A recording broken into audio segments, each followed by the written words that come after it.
Na records del Departamento de Educación, adentro de 2 años ya está minimal el dropout na Maga de Publico Escuela na syudad. Según con el Assistant Regional Director del DepEd Pedro Melchor Natividad, por causa na continuando programa del DepEd por medio del Integration of High School y el Open High.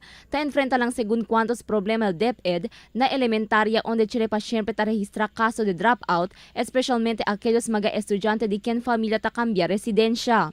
Under control kita, especialmente na high school.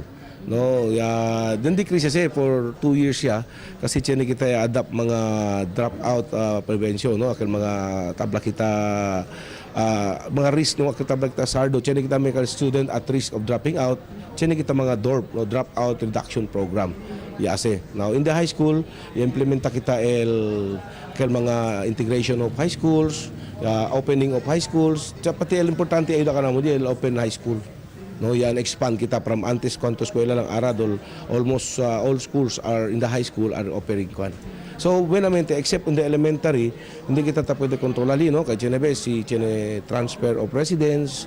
Fuera con uno también del mga razón de dropout, especialmente ali según Ayala, amo el implementación del fishing ban. En mga tiempo 3 meses ta queda no hay trabajo mga mayores, razón para volver na di ila kaday cual probinsya el familia.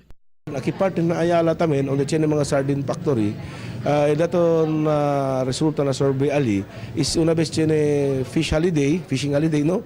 Na may production el sardinas, so ta tiyan lay off, retrenchment. So because of retrenchment, na mga trabaho li, volveten para dila mga probinsya.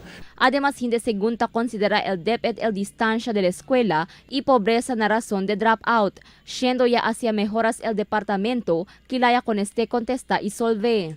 Mientras tanto, si Natividad ya habla que base na di ila monitoring ya subía también el número del enrollment na mga escuela.